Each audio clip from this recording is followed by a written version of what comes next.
بسم اللہ الرحمن الرحیم۔ دروس البلاغہ کا سبق ہے۔ الباب الاول فی الخبر والانشاء کل کلام فهو اما خبر او انشاء والخبر ما يصح ان يقال لقائله انه صادق فيه او كاذب كسافر محمد وعلي مقيم والانشاء ما لا يصح ان يقال لقائله ذلك كسافر يا محمد وأقم يا علي والمراد بصدق الخبر مطابقته للواقع وبكذبه عدم مطابقته له فجملة علي مقيم إن كانت النسبة المفهومة منها مطابقة لما في الخارج فصدق وإلا فكذب ولكل جملة ركنان محكوم عليه ومحكوم به ويسمى الأول مسند إليه كالفاعل ونائبه والمبتدأ الذي له خبر ويسمى الثاني مسندا كالفعل والمبتدأ المكتفي بمرفوعه۔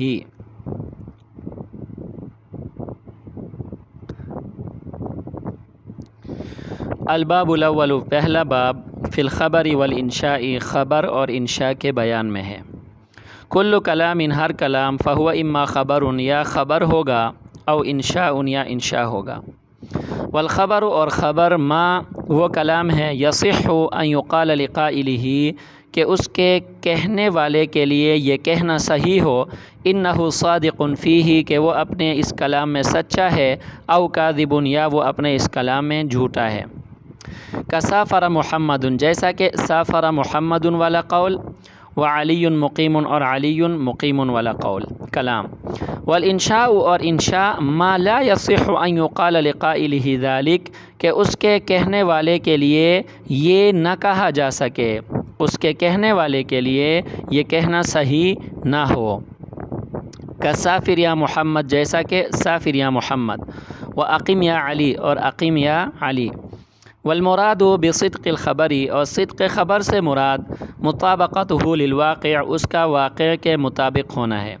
وبکذبہ اور کذب خبر سے مراد عدم مطابقتہ لہ اس خبر کا واقع کے مطابق نہ ہونا ہے۔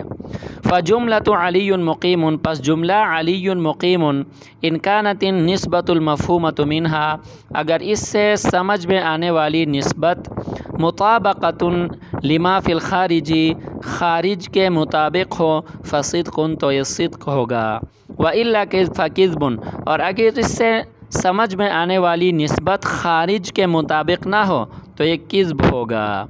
وَلِكُلِّ جُمْلَةٍ رُكْنَانِ اور ہر جملے کے دو رکن ہوں گے۔ محکوم علیہ نمبر 1 محکوم علیہ ومحکوم بہ نمبر 2 محکوم بہ۔ وَيُسَمَّى الْأَوَّلُ مُسْنَدًا إِلَيْهِ پہلے والے کو مسند الیہ کہا جاتا ہے۔ کالفاعل ونائبہ جیسا کہ فاعل ہے نائب فاعل ہے۔ والمبتدأ الذی لہ خبر اور ہر وہ مبتدا جس کی کیا ہے خبر ہے یعنی مبتدا قسم اول۔ ویسمى الثانی اور دوسرے کو کہا جاتا ہے مسندا مسند کالفعل جیسا کہ فعل ہے۔ والمبتدأ المکتفی بمرفوعہ اور ہر وہ مبتدا جو اپنے مرفوع پر اکتفا کرنے والا ہو یعنی مبتدا قسم ثانی۔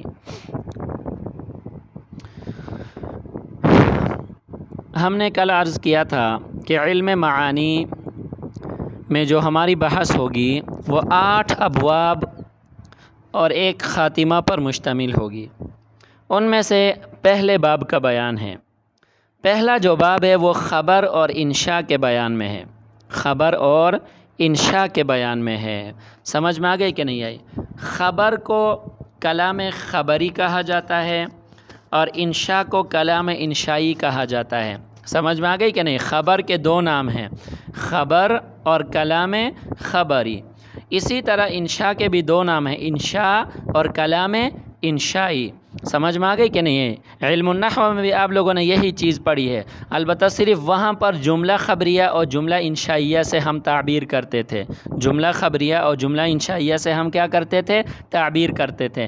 یہاں پر علم بلاغت میں جملہ خبریہ کو ہم خبر سے تعبیر کریں گے یا کلام خبری سے تعبیر کریں گے، جملہ انشائیہ کو ہم یہاں پر انشاء سے تعبیر کریں گے یا کلام انشائی سے کیا کریں گے؟ تعبیر کریں گے۔ تو ہمارا جو پہلا باب ہے وہ خبر اور انشاء کے بیان میں ہے، کلام خبری اور کلام انشائی کے بیان میں ہے۔ سمجھ میں آئی بیٹا؟ اب دیکھیں ذرا، کل کلام فہو اما خبر او انشاء، ہر کلام یا تو خبر ہوگا یا انشاء ہوگا۔ میں نے عرض کر دیا کلام اگر خبر ہو تو اس سے کلام خبری کہا جائے گا، کلام اگر انشاء ہو تو اس سے کلام انشائی کہا جائے گا۔ تو خلاصہ کلام یہ ہے کہ پہلے باب میں کلام کی جو ہم نے تقسیم بیان کی ہے، کلام کی کتنی قسمیں ہیں؟ 2 قسمیں ہیں۔ نمبر 1 کلام خبری، نمبر 2 کلام انشائی۔ کلام خبری کو ہم خبر سے تعبیر کریں گے اور کلام انشائی کو ہم انشاء سے کیا کریں گے؟ تعبیر کریں گے۔ یہاں تک بات سمجھ میں آئی؟ اچھا، والخبر، یہاں سے خبر یا کلام خبری کی تعریف بیان فرما رہے ہیں۔ میں آسان کر کے آپ کو بتاتا ہوں۔ خبر ہر اس کلام کو کہا جاتا ہے جس کے متکلم کو سچا یا جھوٹا کہا جا سکے۔ سمجھ میں آ رہی کہ نہیں آئی؟ خبر ہر اس کلام کو کہا جاتا ہے جس کے متکلم کو سچا یا جھوٹا کہا جا سکے۔ سمجھ میں آ گئی کہ نہیں آئی؟ اگر متکلم نے سچ بولا ہے تو وہ سچا ہوگا، اگر متکلم نے جھوٹ بولا ہے تو وہ کیا ہوگا؟ جھوٹا ہوگا۔ سمجھ میں آ گئی کہ نہیں آئی؟ یعنی خبر ہر وہ کلام ہے جس کے متکلم کو سچا یا جھوٹا کہا جا سکے۔ سمجھ میں آ گئی کہ نہیں آئی؟ اچھا، یا خبر ہر وہ قول ہے جس کے قائل کو سچا یا جھوٹا کہا جا سکے۔ آسان کر کے اردو میں کہ خبر وہ بات ہے جس کے کہنے والے کو سچا یا جھوٹا کہا جا سکے۔ خبر وہ بات ہے جس کے کہنے والے کو سچا یا جھوٹا کہا جا سکے۔ سمجھ میں آ گئی کہ نہیں؟ جیسا کہ سافر محمد علی مقیم، سافر محمد ترجمہ ہے محمد نے سفر کیا۔ اگر واقعی میں محمد نے سفر کیا ہے تو یہ کیا ہے بیٹا؟ متکلم سچا ہے۔ اگر واقعی میں محمد نے سفر نہیں کیا تو متکلم کیا ہے بیٹا؟ جھوٹا ہے۔ سمجھ میں آئی کہ نہیں؟ سچ اور جھوٹ کا احتمال اس میں موجود ہوتا ہے۔ علی مقیم، علی مقیم ہے، اگر یہ واقعے کے مطابق ہے تو متکلم سچا ہے، اگر یہ واقعے کے مطابق نہیں ہے تو پھر متکلم سچا نہیں ہے۔ سمجھ میں آ گئی کہ نہیں آئی؟ 2 مثالیں اس لیے دیں کہ خبر کی 2 قسمیں ہیں۔ آپ لوگوں نے علم نحو میں پڑھا ہے کہ جملہ خبریہ کی 2 قسمیں ہیں، اسمیہ اور فعلیہ۔ سافر محمد یہ فعلیہ کی مثال ہے، علی مقیم یہ اسمیہ کی مثال ہے۔ سمجھ میں آ گئی کہ نہیں؟ لیکن فعلیہ اور اسمیہ سے ہم یہاں پہ اس کی تقسیم بیان نہیں کریں گے کیونکہ وہ نحو میں جو ہے نا اس سے بحث ہوتی ہے، علم بلاغت میں اس سے بحث نہیں ہوتی۔ علم بلاغت میں یہ دیکھا جاتا ہے کہ کون سا جملہ خبریہ ہے اور کون سا جملہ کیا ہے؟ انشائیہ ہے۔ اس میں فعلیہ اور اسمیہ کے حوالے سے جملے کو نہیں دیکھا جاتا۔ والانشاء ما لا يصح ان يقال لقائله ذلك، اور انشاء اس کلام کو کہا جاتا ہے جس کے کہنے والے کو سچا یا جھوٹا نہ کہا جا سکے۔ انشاء اس کلام کو کہا جاتا ہے جس کے کہنے والے کو سچا یا جھوٹا نہ کہا جا سکے۔ سمجھ میں آ گئی کہ نہیں؟ کا سافر یا محمد، سافر یا محمد، اے محمد سفر کر۔ اقیم یا علی، اے علی تو مقیم ہو جا، اقامت اختیار کر، سفر نہ کر۔ سمجھ میں آ گئی کہ نہیں آئی؟ اچھا، اب یہاں پہ ایک بات آپ کے ذہن میں آئے گی، ایک سوال آئے گا کہ جملہ خبریہ کے کہنے والے کو سچا یا جھوٹا کہا جا سکتا ہے، جملہ انشائیہ کے کہنے والے کو سچا یا جھوٹا کیوں نہیں کہا جا سکتا؟ یہ ایک بڑا اہم سوال ہے، آپ کے ذہن میں آیا ہوگا۔ تو میں عرض کرتا ہوں کہ خبر یا کلام خبری میں کسی واقعے کے بارے میں بتایا جاتا ہے، کسی حکایت کی خبر دی جاتی ہے۔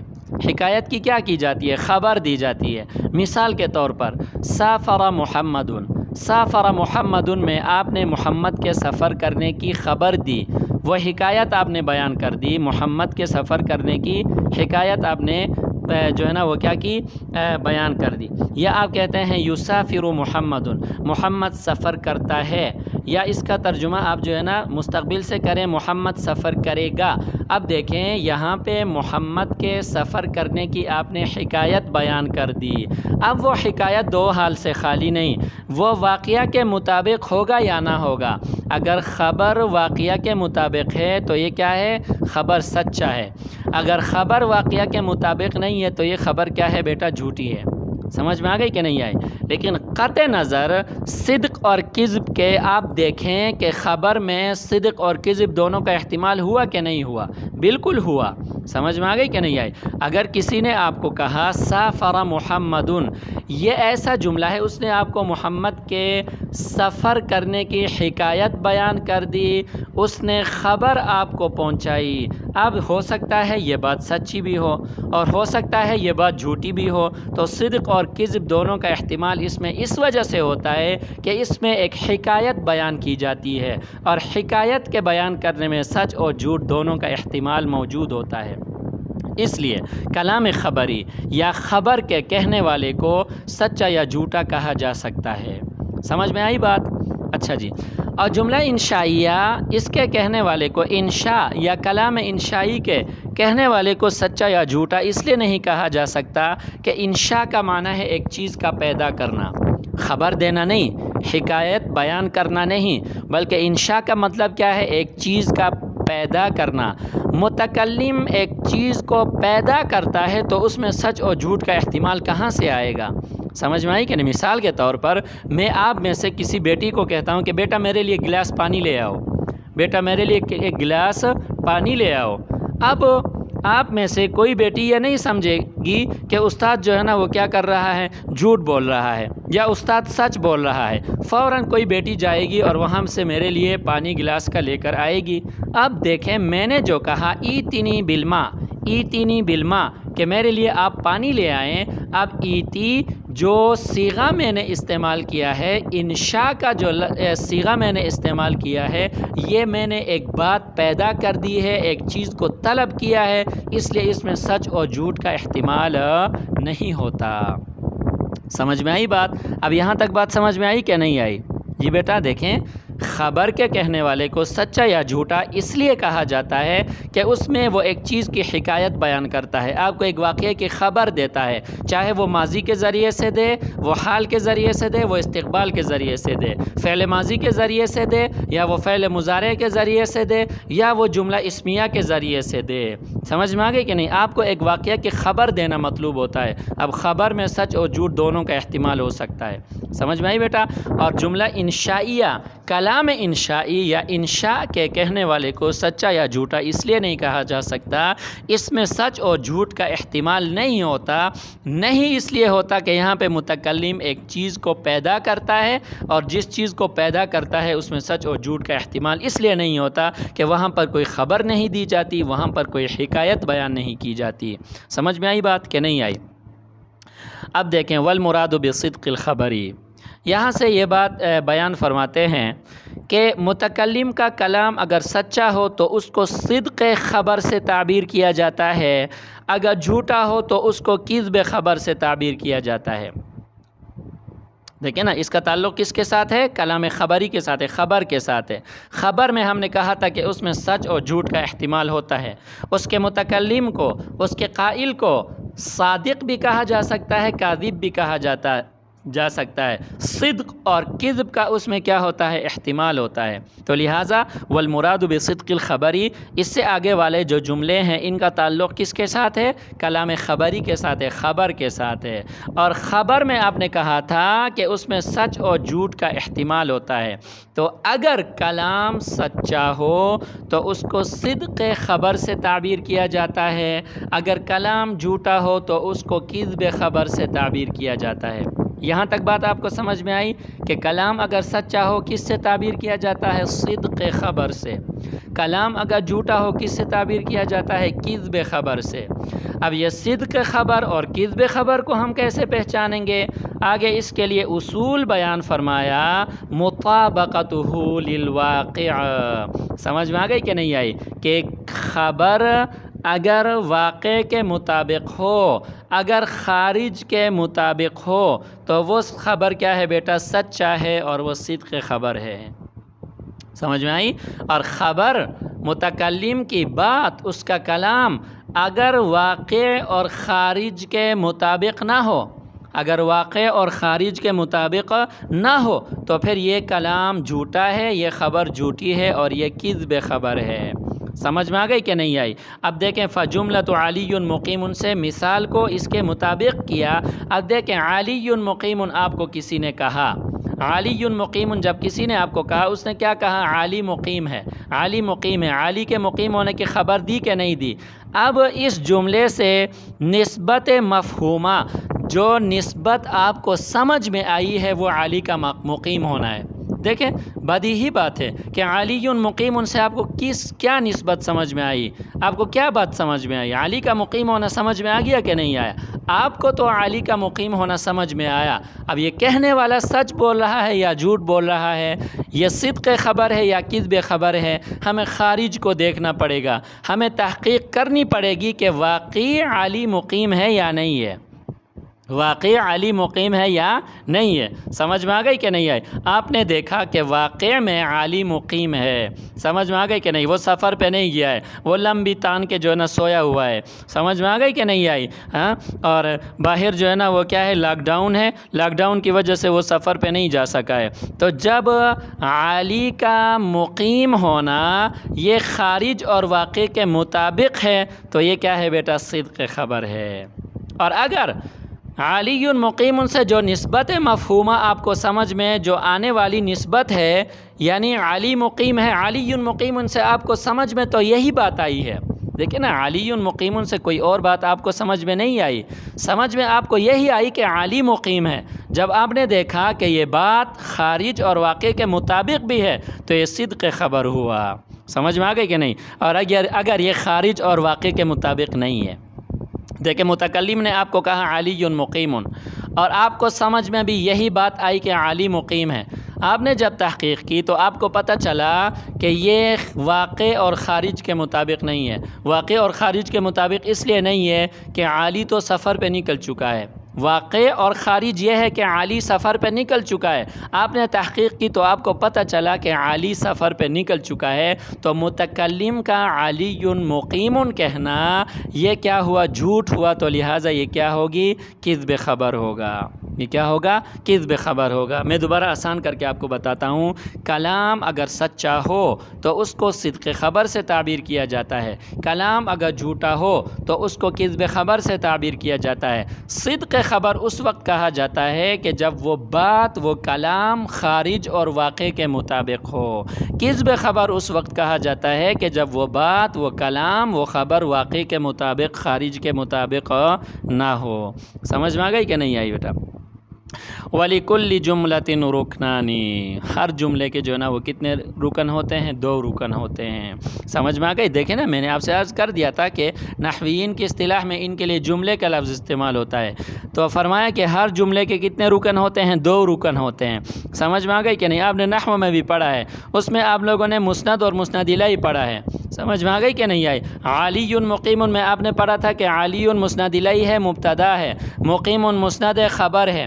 سمجھ میں آ گئی کہ نہیں آئی؟ یہاں علم بلاغت والوں کی اصطلاح میں ان کے نام تھوڑے سے مختلف ہیں، وہاں مسند الیہ کو یہاں محکوم علیہ کہا جاتا ہے، وہاں مسند کو یہاں محکوم بہ کہا جاتا ہے، اور کوئی فرق نہیں ہے۔ سمجھ میں آئی؟ تو ہر جملے کے کتنے رکن ہوتے ہیں؟ 2 رکن ہوتے ہیں۔ نمبر 1 محکوم علیہ، محکوم علیہ کا لفظی معنی ہے جس پر حکم لگایا گیا ہو، حکم لگایا گیا ہو، اور حکم جو ہے نا نسبت کو کہا جاتا ہے۔ آپ لوگوں نے پڑھا ہے کہ نسبت کو حکم بھی کہا جاتا ہے۔ سمجھ میں آ گئی کہ نہیں ہے؟ جملے میں، کلام میں جو نسبت ہوتی ہے، نسبت تامہ خبریہ آپ نے پڑھا ہے، اس نسبت کو حکم بھی کہا جاتا ہے۔ تو نسبت اور حکم جس کی طرف ہو جائے اس کو محکوم